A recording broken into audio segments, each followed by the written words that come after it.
Ayan mga ka-journey, isa na naman po mapagpalang araw sa lahat. Magandang araw po dyan sa Pilipinas. Magandang gabi na.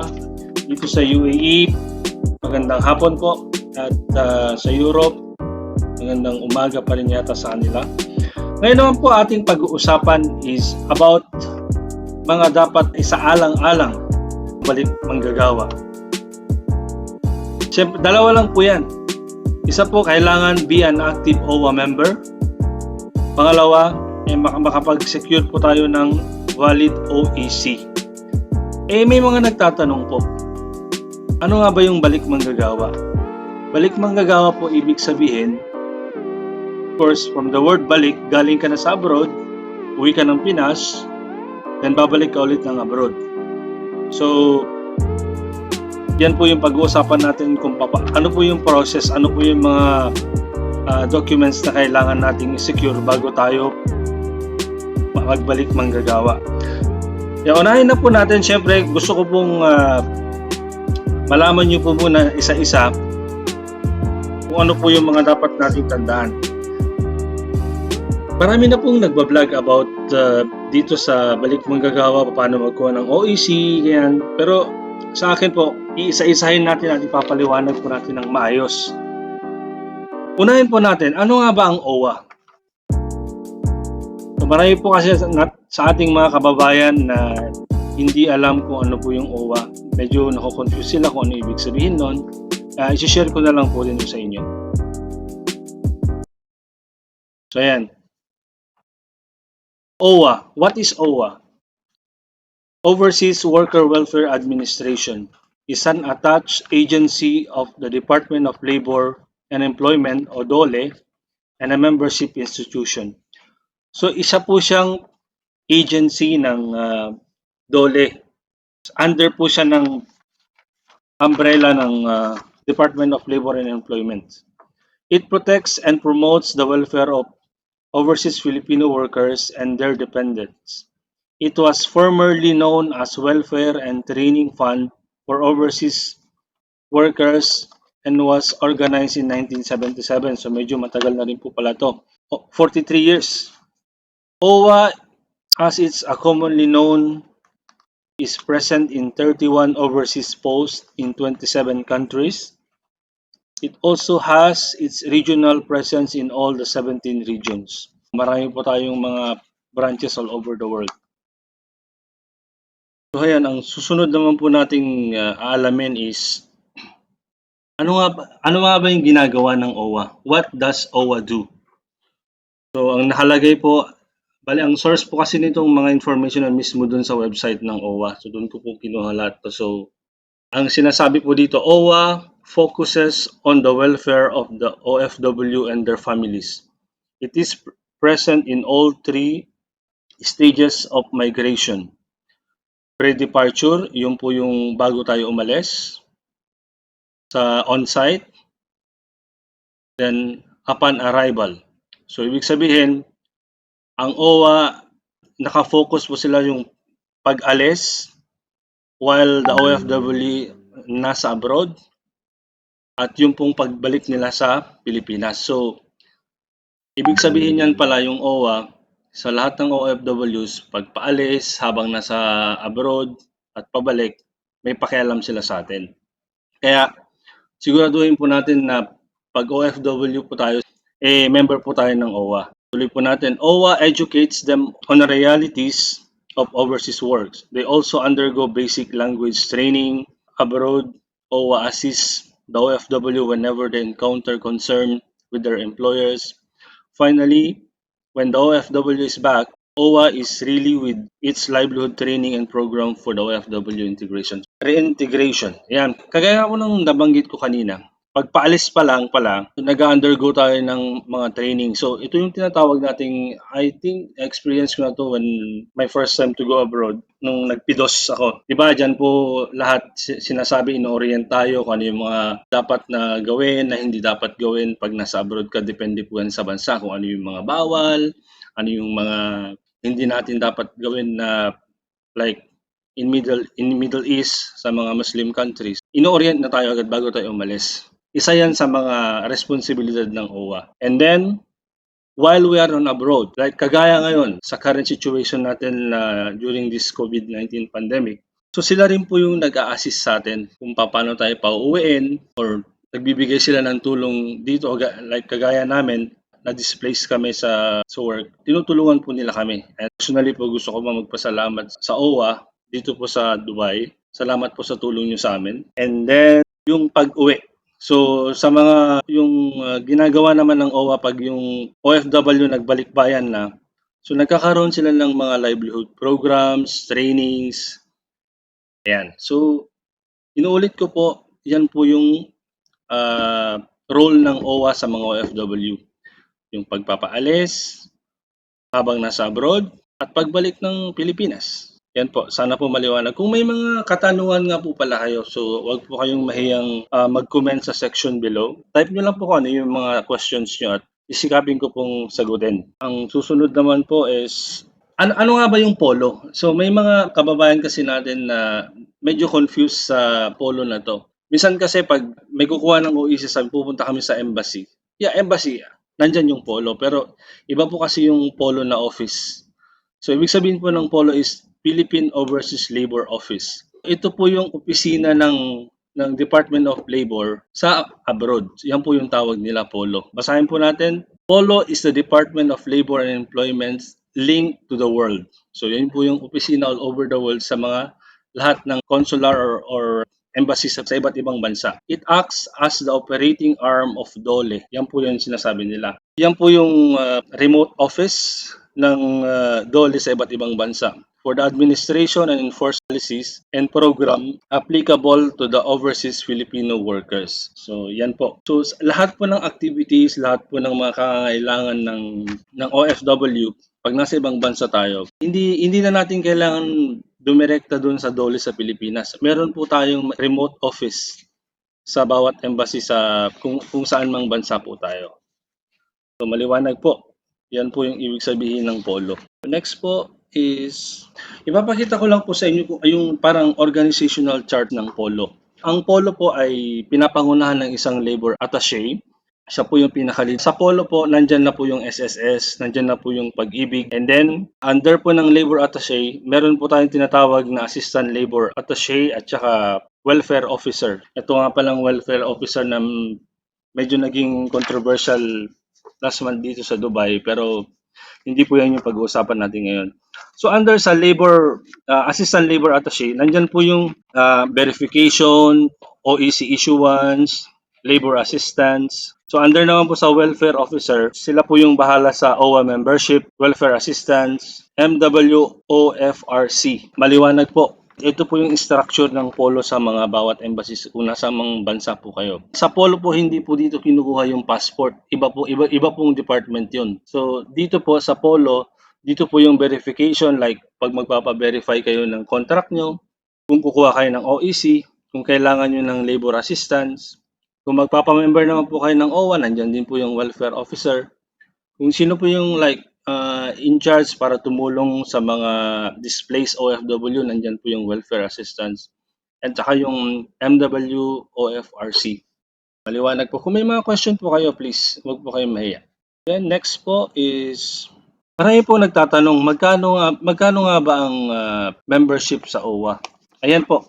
Standard po nakalagay is the OWWA membership institution for $25. Contribution on OWWA member is entitled to various benefits and services. Depende po kasi yan sa bansa kung magkano po yung conversion, like dito sa UAE, sa Europe, sa US, so iba-iba po yan. So yung pong mismong polo ang magbibigay kung magkano po yung exact amount. Next, may mga information pa po akong gustong ipaalam sa inyo. Ayan, yung validity ng OWWA membership. OWWA membership is valid for 2 years from the date. 2 years po yung validity ng membership after po ng payment. Ayan, so next po, pagpatuloy po natin. Di ba member na tayo ng OWWA?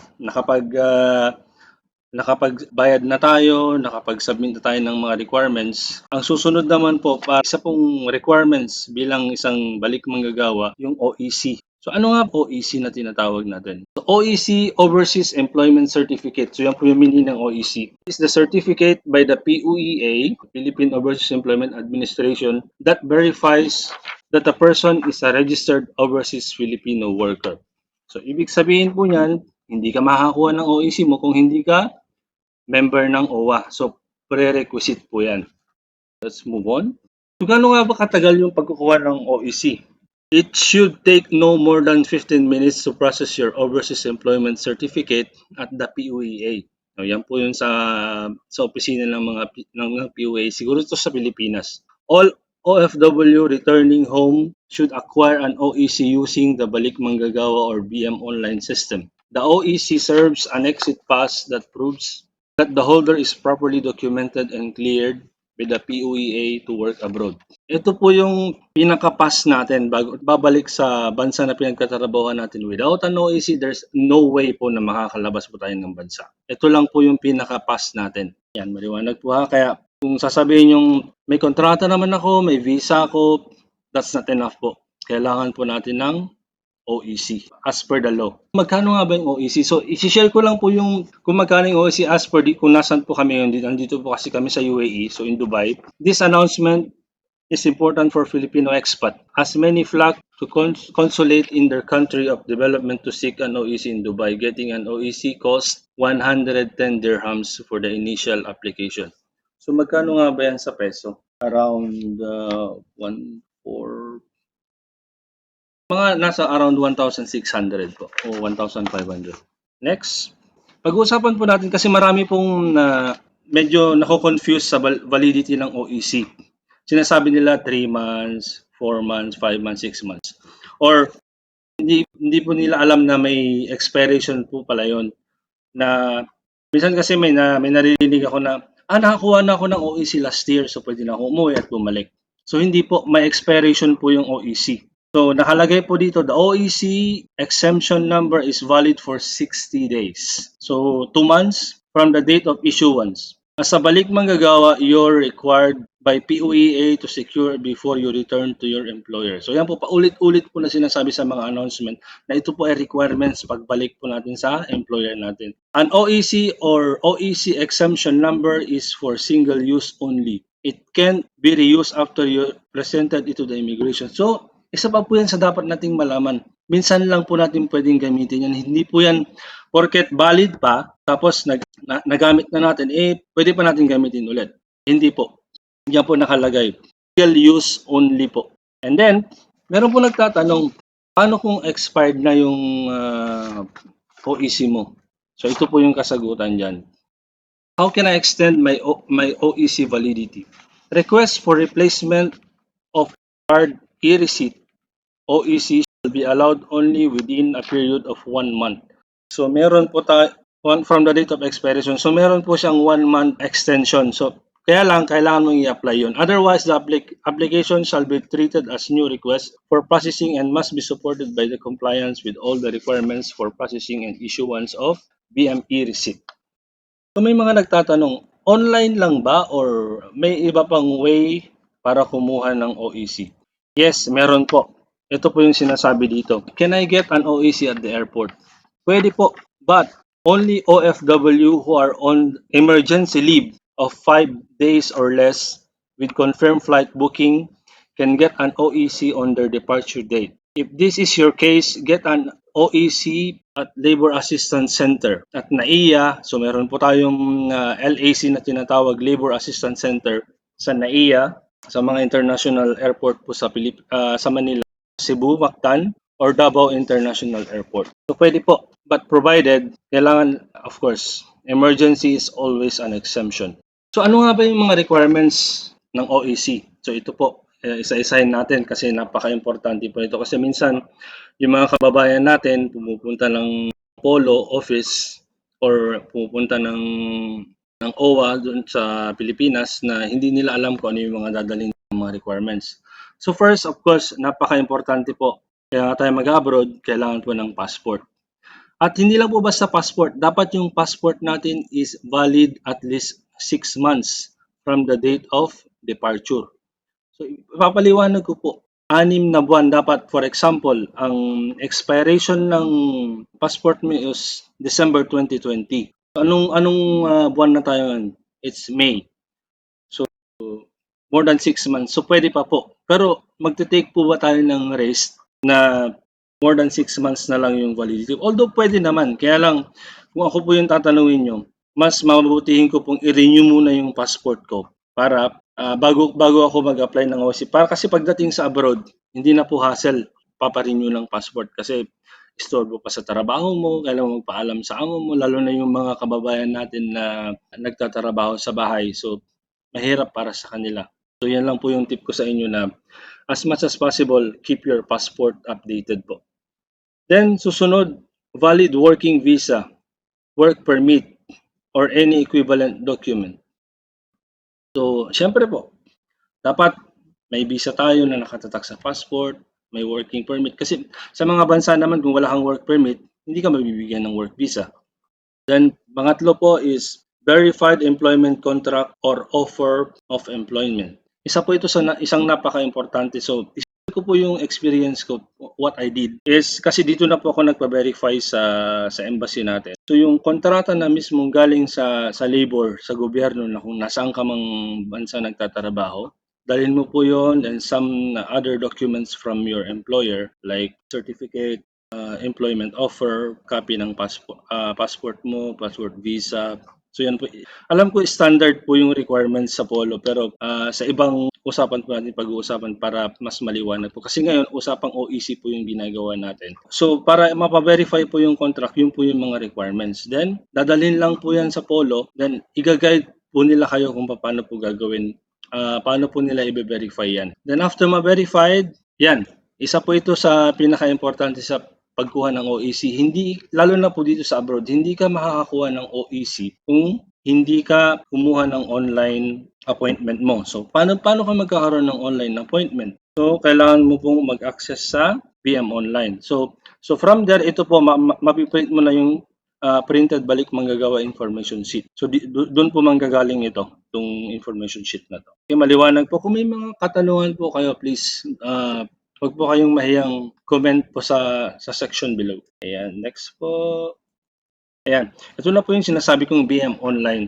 So, meron pong campaign yung OWWA na nakalagay OEC application. Go online, don't fall in line. bmonline.ph, balik manggagawa online processing system. I think na-introduce po to like a few years back. Kung hindi po ako nagkakamali, it's way back 2014. Yeah. 2014 or 2013, nandyan po. Hindi ko na po alam kung ano yung exactong year. I-type nyo lang po yung website na bmonline.ph. Diyan nyo po makikita. Ipapakita ko po sa inyo mamaya kung paano po yung itong website. And i-guide ko po kayo kung paano po isa-isang i-fill up po yun.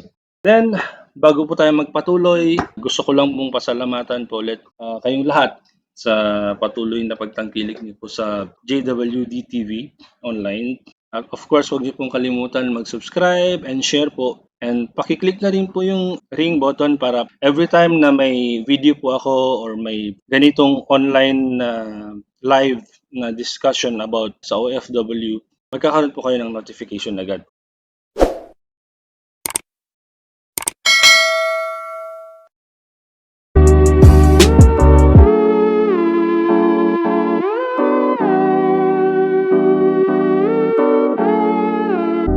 Ayan, muli po tayo nagbabalik mga ka-journey. Pa-shoutout lang daw po. Ayan, isa-isahin na lang po natin sa aking kaibigan na nasa Saudi Arabia. Ayan, si Miss Darren de la Cruz. Ayan, nasa Saudi Arabia po siya.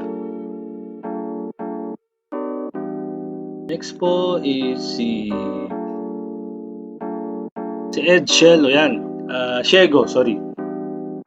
Busmate ko po ito nung college. So, kumusta ka dyan, paring Eds? Siyempre pa, isa sa mga kaibigan ko po si Evangeline De Luna La Victoria. Nandito rin po siya sa UAE. Yan, kumusta ka dyan? Stay safe. Siyempre pa sa aking sister na si Jessica Dries Bansifra. Ayan. Meron din po siyang YouTube channel, so please help subscribe din po. Ayan po. Pakitype lang po Jessica Dries Bansifra. So, isa rin po siyang YouTuber. So, please don't forget po to support her sa mga videos niya, sa mga vlogs niya. Currently, isa po siyang frontliners ngayon sa Germany. Actually, isa po siya sa survivor ng pandemic ito, pero thank God, magaling na po siya. Yan. And muli, of course, please don't forget to subscribe po and i-ring na rin po yung bell. Back na po tayo sa ating main topic. So, nasan na po tayo? Nandito na po tayo sa BM online registration. So, ipapakita ko po sa inyo kung paano po yung online registration sa Balik Manggagawa online. Transfer ko lang po yung screen. Ayan po. Ito po yung website. Gaya po lang sabi ko sa inyo. Pakitype lang po dun sa any browser na meron kayo, bmonline.ph. So, ayan po. Ito po yung lalabas sa screen nyo. So, ito po yung official website ng POEA ng BM Online. So, Balik Manggagawa Online Processing System. So, kagaya rin po ng ibang mga social media na kailangan natin mag-register, yan. So, it's just almost the same. So, kung new user pa po kayo, so ito po yung mga, ito po yung nakalagay, yung meron po siyang guide na pwede nating basahin. So, iisa-isahin ko lang po sa inyo at tutulungan ko po kayo, ipaliwanag ko po sa inyo kung paano po ito. How to use this online system. For new user, register in the system using your personal email account and click the Sign Me Up button. Open your email account to click the confirmation link. So pag new user po kayo, ito po yung gagamitin natin.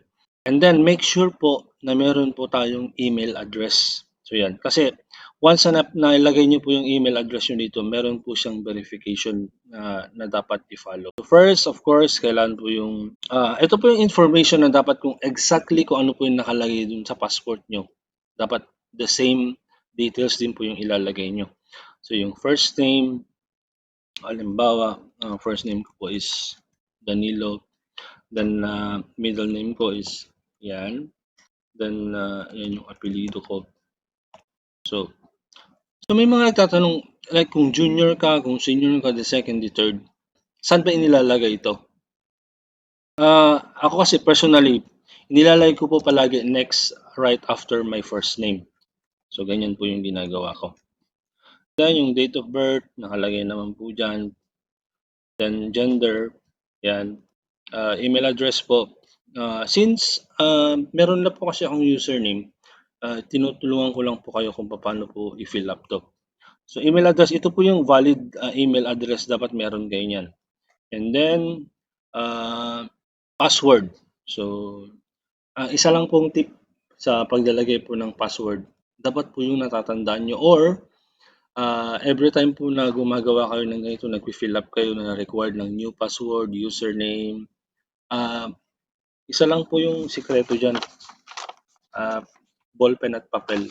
Isulat nyo lang po kung ano yung, kasi kadalasan po nakakalimutan kasi natin, even me personally, nakakalimutan ko talaga. Then after that, click lang po natin, I'm not a robot. Then accept the terms and condition. Then accept lang po. Then sign me up.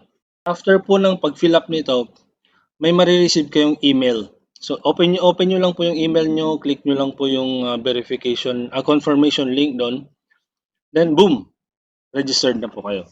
Sa next step naman po, so registered na po tayo. So ito naman po, already registered. So nakalagay po dito, log in as already registered user, enter your last issued OEC number if no record found, set an online appointment. So yan, itatry po natin mag-login. Okay, so ito po yung email address ko, nakalagay na yung password ko, so magla-login na po tayo. So sa login, ayan po, nakalagay po dito yung mga information na nilagay natin. Information po ito na nilagay natin while we are filling up. So ayan po. Then yan, nakalagay po dyan yung personal data, yung contract particulars, legal beneficiaries, qualified dependents, so lahat po yan. So, balik na po tayo sa pinaka main page. Kailangan ko mag-sign out. Yan. Step 3, if record is found, update your personal data, contract particulars, and beneficiaries as needed.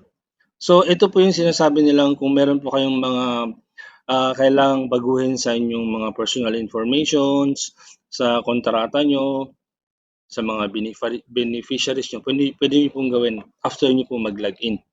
The next, click Acquire OEC or Exemption for online assessment. Enter flight date and confirm if returning to the same employer of the job site. So, isa rin po pala yung requirements sa pagkuha ng online appointment sa Balik Manggagawa is kailangan meron po kayong yung flight dates. Kung kailan po kayo aalis at kailan kayo babalik. Step number 5, yung acquire exemption, papakita ko siya mamaya. Tapusin lang po natin yung 5 and 6. If returning to the same employer and job site, the system will display a confirmation message indicating that you are exempted from securing the OEC and payment of processing fee. Doon po na makikita mamaya pag i-click natin yung acquire ng exemption. So, nakalagay po sa number 6, if not, you will be redirected to the appointment page. Select your preferred POEA office and schedule and processing of OEC and payment. So, ito na po yung sinasabi ko sa inyong online appointment na pag hindi po kayo exempted dun sa kung hindi na valid yung OEC nyo, yung website po automatically dadalhin po kayo sa appointment page. So, dun po kayo mamimili kung ano yung preferred date nyo, kung ano preferred time. Pero depende po yan kasi sa availability na nakalagay dun. So, kung ano po yung available, yun lang po yung pwede nyong piliin. Back po tayo dun sa acquire for exemption para makita po nyo exactly. So, login po tayo ulit. So, ito po yun yung sa may side.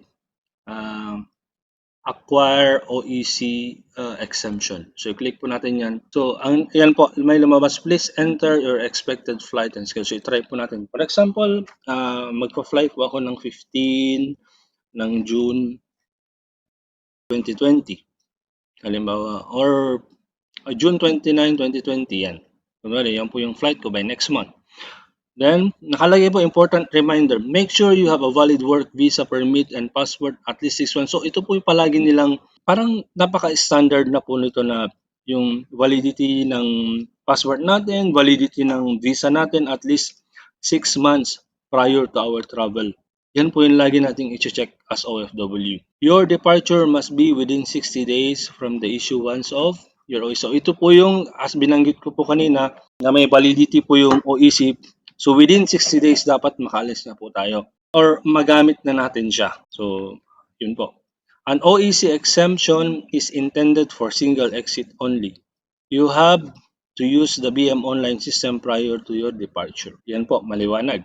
Try po natin click yung submit. Yan, may warning po. There is a need to renew your passport since its validity is below 6 months. O yan, yan, totoo po. Kasi yung passport ko is mag-expired na by this December. So, yan. Below 6 months na nga po. Tama. So, hindi po pwede. So, yan po napakahalaga po. Gaya po ng binanggit ko earlier na lahat po ng documents nyo like passport and the visa dapat 6 months, at least 6 months above valid po. So, hindi po tayo pwedeng magtuloy. So, exit muna tayo. Log out. Ayan. After po natin ma-fill up, after po natin ma-print yung appointment, yan, pwede na po tayong pumunta ng POEA office or dito kung nasa abroad po kayo sa Polo, sa Polo office po, pwede po doon. Ngayon, sana po maliwanag po yung pag-guide ko sa inyo para mag-fill up. Kung meron po kayong mga katanungan at hindi masyadong maliwanag, mag-comment lang po kayo sa comment section below. Pwedeng iwan nyo yung number nyo. Kung nandito po kayo sa within UAE, pwede ko po kayong tawagan at pwede ko kayong i-assist kung paano po i-fill up ito. And then next po, ayan, ito na po yung sample. After nating ma-submit lahat ng requirements sa Polo or sa POA office, ito na po yung sample ng OEC. So nakalagay po dyan lahat ng mga importanteng informasyon. Ayan po, sana po nakatulong po ako sa inyo at kung ano meron po kayong gustong, inuulit ko po, kung may gusto po kayong malaman about or pag-usapan natin about OFW, paki-comment lang po or personally, pwede niyo po akong i-email. Nandiyan po yung email ko sa profile ko. I-message nyo lang po ako at willing po akong tumulong anytime. Muli, maraming salamat po. Ako po si Danilo or Donnie na laging kasama nyo sa paglalakbay abroad. Iiwan po lagi ng sabihan na opinion ko to, ano sa'yo. Tara, usap tayo.